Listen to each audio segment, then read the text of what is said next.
아멘. 오늘 축복하는 자 야곱이라는 제목으로 하나님 말씀 증거하도록 하겠습니다. 지난주에 우리는 베델에서 이제 하나님께서 이제 올라가라 해서 베델로 올라가서 거기서 하나님께서 다시 약속을 주시고 복을 주신 그런 모습을 살펴보았죠.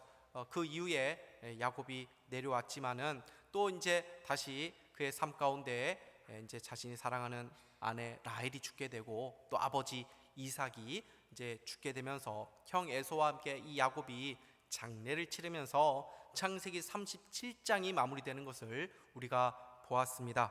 그리고 이제 성경은 야곱에게서 요셉이라는 인물로 그 초점이 옮겨지게 됩니다. 그래서 이제 야곱의 이야기가 이제 오늘로 마무리가 되고 이제 요셉의 이야기를 우리가 이제 함께 나누려고 합니다.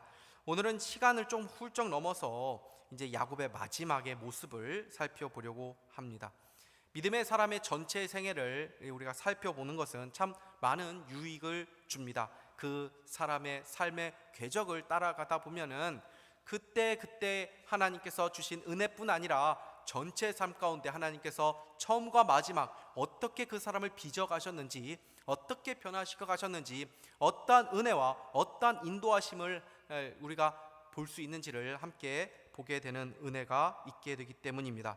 오늘 야곱의 마지막 모습을 보면 처음과 비교했을 때 참 얼마나 많이 변화가 됐는지, 그리고 거기에 하나님의 은혜가 얼마나 있는지를 더 분명하게 보게 되는 것이죠. 오늘 야곱의 마지막 모습을 보면 마치 이 마지막 불꽃을 이제 환하게 비추다가 빛이 이제 사라지듯이 지금 야곱의 인생에서 가장 빛나는 모습을 우리가 보게 됩니다. 야곱은 지금 마지막 순간까지도 하나님 앞에서 쓰임받는 인생, 열매 맺는 인생을 살아가는 것을 보여주기 때문입니다.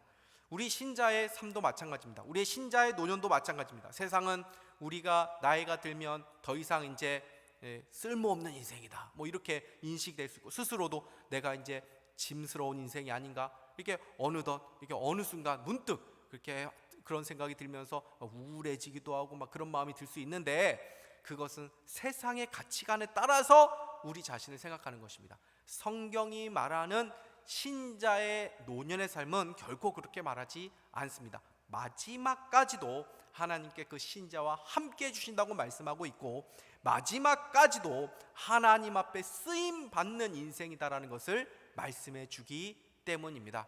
우리의 어르신들, 우리의 부모님들 보면은 또 치매가 걸리신 분들도 있을 수도 있고, 요양원에서 오랜 시간 동안 이렇게 누워만 계시는 분들이 계실 수 있을지라도 하나님께서 우리의 부모님과 함께하여 주시고, 또 그런 삶을 통해서도 하나님의 일하심이 있다라는 것을 우리는 반드시 믿어야 할 줄 믿습니다. 그래서 시편 92편 12절에서 14절은 이렇게 말씀하는데, 우리 같이 한번 읽어보도록 하겠습니다. 시작. 의인은 종려나무 같이 번성하며 레바논의 백향목 같이 성장하리로다. 이는 여호와의 집에 심겼으며 우리 하나님의 뜰 안에서 번성하리로다. 그는 늙어도 여전히 결실하며 진액이 풍족하고 빛이 청청하니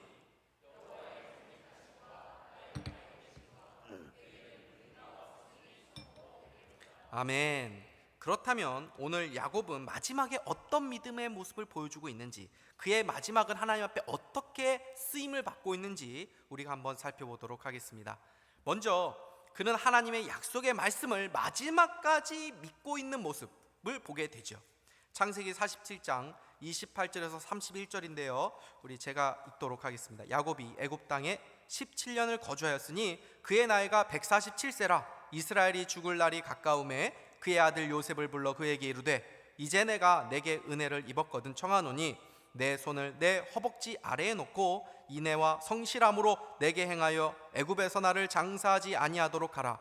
내가 조상들과 함께 눕거든 너는 나를 애굽에서 메어다가 조상의 묘지에 장사하라. 요셉이 이르되 내가 아버지의 말씀대로 행하리이다. 야곱이 또 이르되 내게 맹세하라 하매 그가 맹세하니 이스라엘이 침상머리에서 하나님께 경배하니라. 아멘.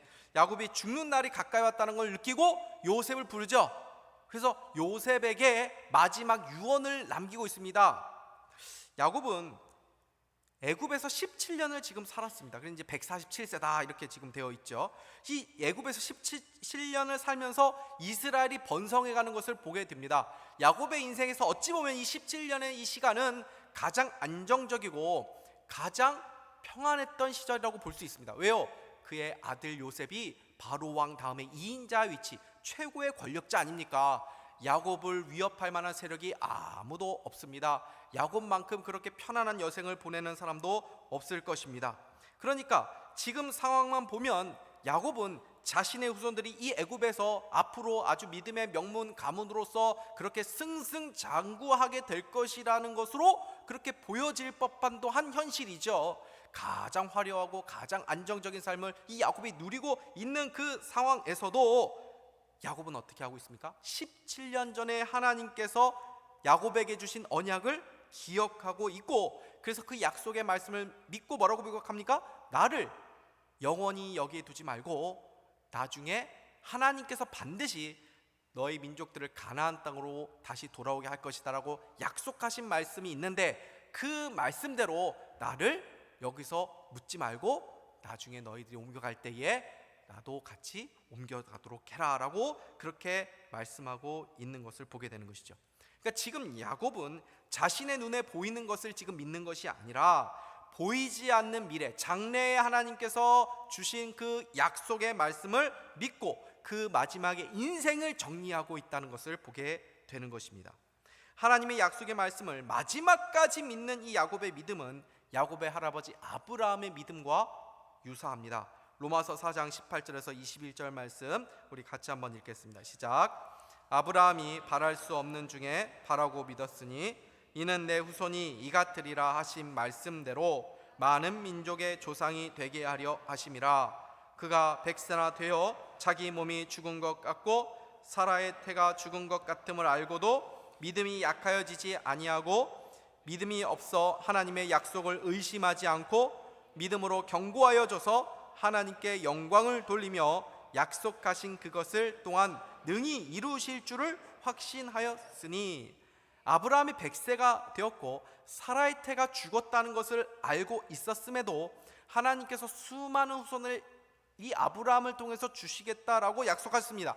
이 약속의 말씀을 믿을 수 있는 상황이 아니죠.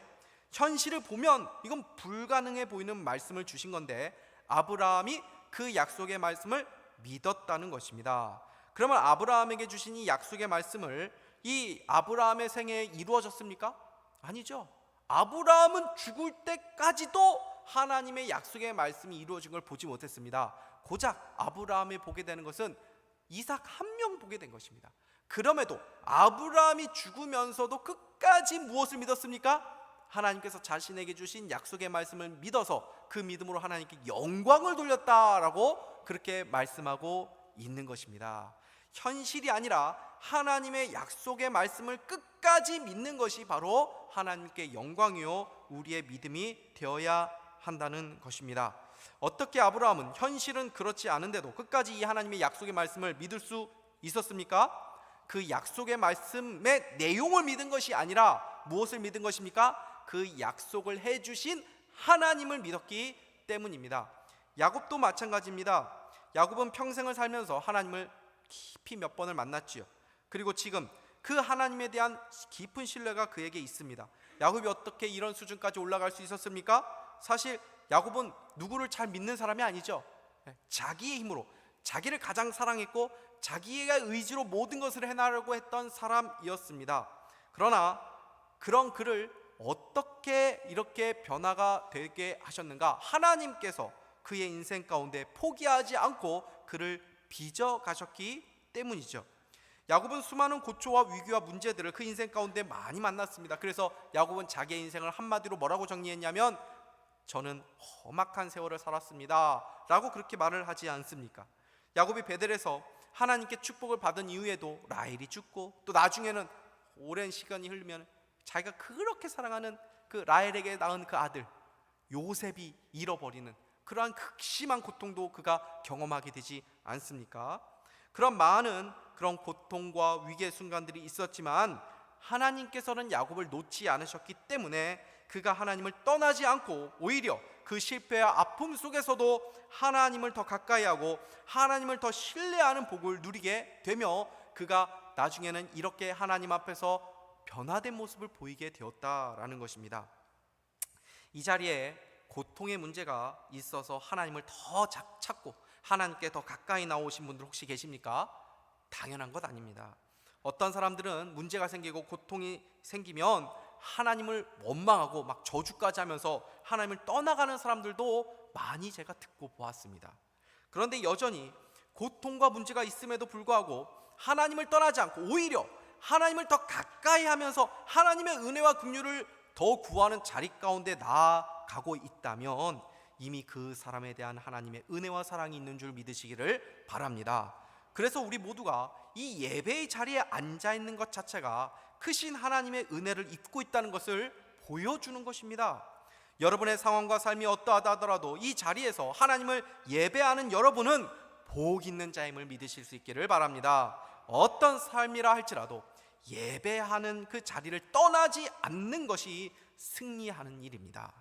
31절을 한번 보십시오. 같이 한번 읽겠습니다. 시작. 야곱이 또 이르되 내게 맹세하라 하매 그가 맹세하니 이스라엘이 침상머리에서 하나님께 얼마나 아름다운 모습입니까? 하나님을 예배하는 노년의 이 야곱의 모습을 우리가 보게 됩니다. 야곱의 노년의 모습은 하나님을 예배하는 예배자의 모습이죠.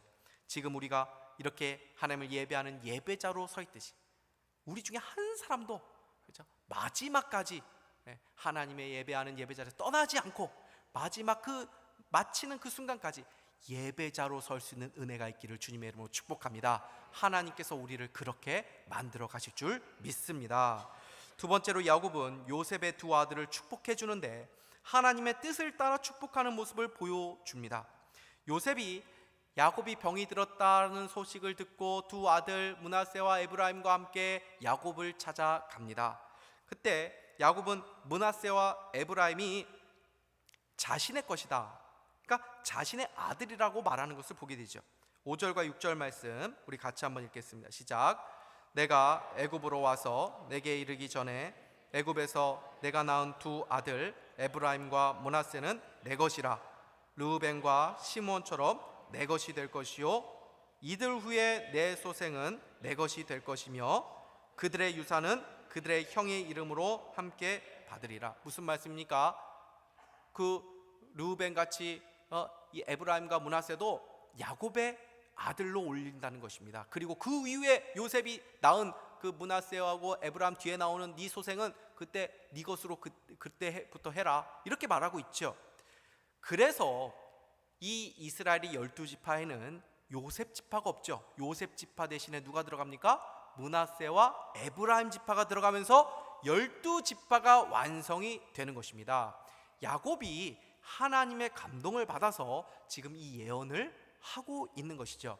근데 이 두 아들을 축복하는데 이제는 이제 그렇게 말을 하고 이제 두 아이들을 축복하는데 이게 좀 이상합니다. 보통 축복하면은 이제 요셉이 이제 축복을 받도록 그 아이들을 딱 장자는 야곱의 오른손에 축복을 받도록 차자인 이 에브라임은 왼손에 축복을 받도록 이렇게 그렇게 딱 맞춰가지고 데리고 오는데 야곱이 이제 안수하면서 축복할 때 이렇게 하는 게 자연스러운데 이렇게 안수하지 않고 어떻게 기도해 주냐면은 손을 엇갈려서 이렇게 축복을 해준단 말이죠. 그러니까 이 당연히 장자가 왼손에 축복을 받고 이 차자가 오른손에 축복을 받게 되는 것입니다. 그러니까 요셉이 어떻게 합니까? 아버지의 손을 손을 들어서 옮기려고 하면서 아버지 그렇게 하지 마세요, 그렇게 하시면 안 됩니다 하면서 요셉이 마땅치 않아 하면서 그렇게 말을 하죠. 그때 야곱이 뭐라고 합니까? 아들아 나도 안다, 나도 안다. 나도 안다라는 말은 두 번 연거푸 말합니다. 그러면서 뭐라고 말합니까?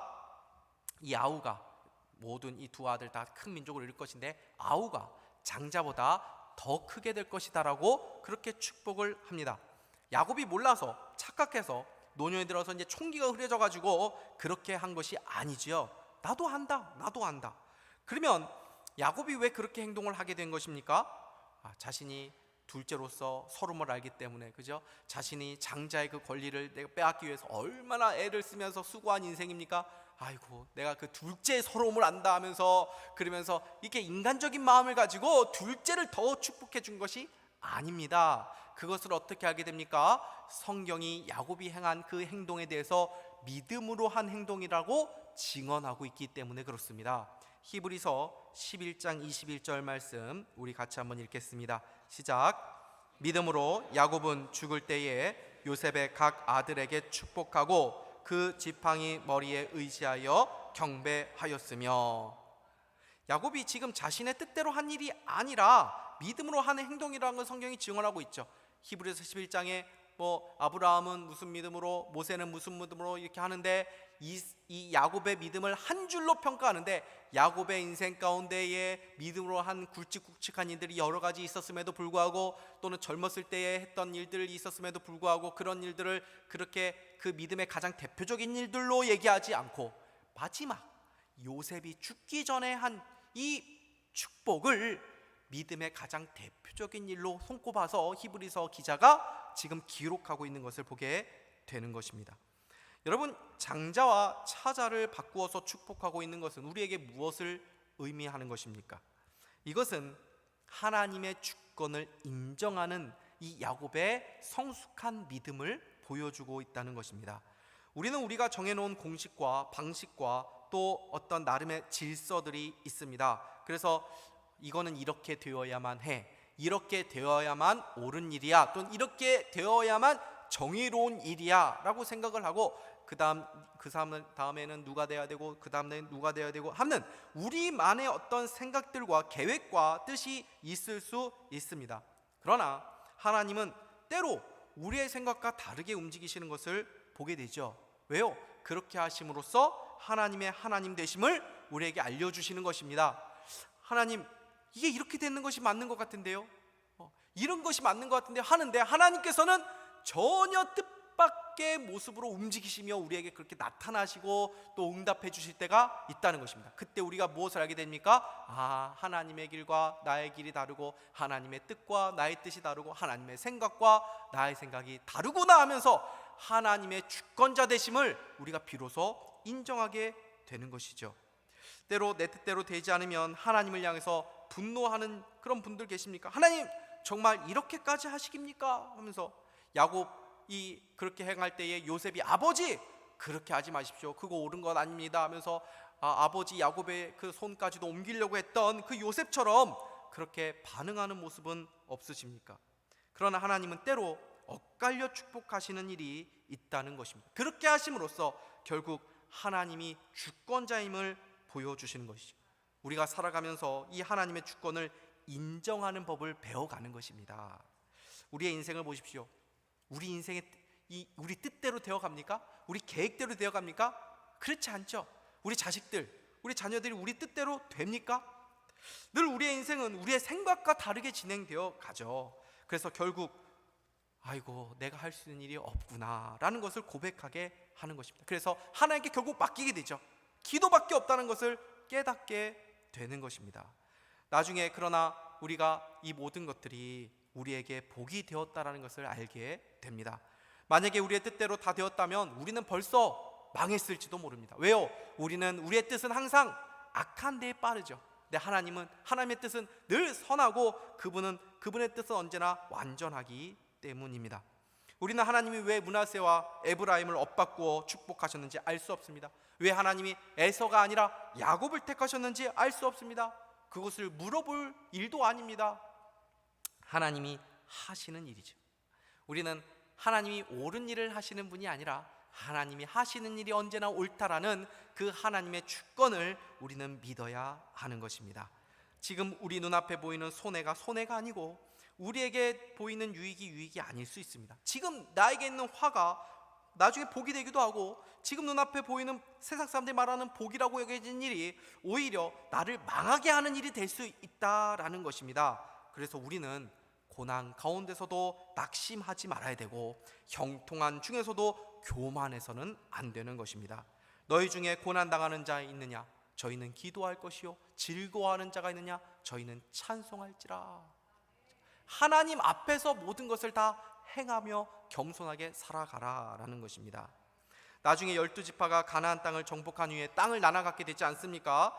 그런데 그 지도를 보면 공평하게 땅을 나눈 것 아닙니다. 어떤 지파는 많은 땅을 갖기도 하고, 어떤 지파는 작은 땅을 갖기도 하고, 어떤 지파는 정말 아주 기름진 옥토와 같은 땅을 받기도 하고, 어떤 지파는 아주 산악지대를 받기도 합니다. 산악지대 받았다고 해가지고 우리는 왜 이렇게 기름진 땅이 아니라 이런 산악지대 받았어? 그렇지 않습니다. 다 감사함으로 받아야 되는 것입니다. 그런데 나중에 보십시오. 이 산악지대를 받은 이 지파가 더 풍요로운 열매를 맺어지는 것을 보게 되는 것입니다. 구약에서만 그런 것입니까? 신약을 보십시오. 장자와 같은 이스라엘 대신에 하나님께서 교회를 새 이스라엘로 택하십니다. 유대인이 아니라 이방인들을 택하십니다. 여기에 무엇이 있는 것입니까? 은혜가 있는 것입니다. 이 은혜를 누리고 있는 가장 대표적인 사람들이 누구입니까? 저와 여러분 아닙니까? 그런 은혜를 받고 산다면 우리가 무엇을 불평할 수 있겠습니까? 우리의 주권, 우리의 권리를 하나님 앞에 주장해서는 안 되는 것입니다. 내 삶은 이렇게 되어야만 해 라고 하는 그런 것을 하나님은 늘 언제나 꺾어주실 때가 있다는 것입니다. 고난 중에 우리가 배워야 될 것은 바로 이 하나님의 주권을 인정하는 법입니다. 제가 한번 말씀을 드렸던가요? 예전에 인터넷에서 이제 이재철 목사님을 제가 본 적이 있는데 예전에 알던 얼굴하고 너무 달라져 있어서 제가 놀랐던 적이 있었습니다. 얼굴이 많이 이렇게 부어 계시더라고요. 그래서 어떻게 이렇게 얼굴이 달라졌나 했는데 알고 보니까 이 류마티스를 앓고 계셔가지고 관절의 고통이 너무 심한 나머지 강한 약을 처방을 받으셨는데 이 부작용이 얼굴 붓는 것으로 이제 나타나게 됐다라는 것입니다. 근데 그분이 뭐라고 고백을 하냐면 이 고난도 나에게 필요한 것이니까 하나님께서 주신 것입니다라고 담담하게 이제 말하는 것을 제가 보았습니다. 이 고난이 나에게 필요한 것이니까 하나님께서 허락하신 것이겠지라고 하면서 비록 내가 힘들지만 그 현실을 받아들일 수 있는 능력, 그것이 바로 하나님의 주권을 인정하는 믿음, 하나님을 신뢰하는 믿음이라는 것입니다. 성경은 야곱의 말년의 모습으로 축복하는 모습을 계속 보여주는 것을 보게 됩니다. 야곱의 인생을 한 단어로 요약한다면 저는 축복이 아닐까라는 생각이 듭니다. 야곱은 처음에는 어떤 모습을 우리에게 보여줬습니까? 축복을 자꾸 빼앗으려고 하는, 쟁취하려고 하는, 남에게서라서도 빼앗아서 내가 가져야만 하는, 그죠? 그래서 나중에 이 하나님과 씨름할 때도 어떻게 합니까? 하나님 나를 축복하지 않으시면 내가 보낼 수 없습니다라고 그렇게 매달리면서 축복을 그렇게 갈망하고 그렇게 축복을 얻기 위해서 노력했던 인물이 이 야곱이라는 것을 우리가 보죠. 그런데 이 야곱의 말년의 모습은 어떠합니까? 더 이상 축복을 얻기 위해서 막 매달리고 애쓰는 모습이 아니라 복을 빌어주는 인생이 됩니다. 축복을 빼앗는 자에서 축복하는 자로 변화된 모습을 보게 되죠. 창세기 47장에서는 야곱이 이 애굽에 도착하자마자 바로를 만나게 되는데 그 바로를 축복하는 모습을 보여줍니다. 이 바로를 축복하는 것은 무엇을 보여주는 것입니까? 세상을 축복하는 이 야곱의 모습을 보여주는 것입니다. 그리고 48장에는 이 요셉의 두 아들을 축복하는 모습이 나오고 49장에는 이 야곱이 12아들들을 축복하는 모습이 나옵니다. 그러니까 야곱의 노년의 모습을 성경은 어떤 사람으로 계속 비춰주고 있습니까? 축복하는 자의 모습으로 비춰주고 있다는 것입니다. 하나님께서 아브라함에게 말씀하신 것이 있었습니다. 너는 복의 근원이 될지라. 너를 축복하는 자를 내가 축복하고 너를 저주하는 자를 내가 저주할 것이다. 네가 복이다 라고 말씀하여 주셨습니다. 그 아브라함에게 한 약속이 야곱에게 이어지고 있는 것입니다. 하나님은 야곱의 그 축복을 통해서 세상과 야곱의 12아들들에게 복을 주시기를 원하셨다는 것입니다. 여러분, 우리들도 바로 그런 존재로 부름을 받은 사람들입니다.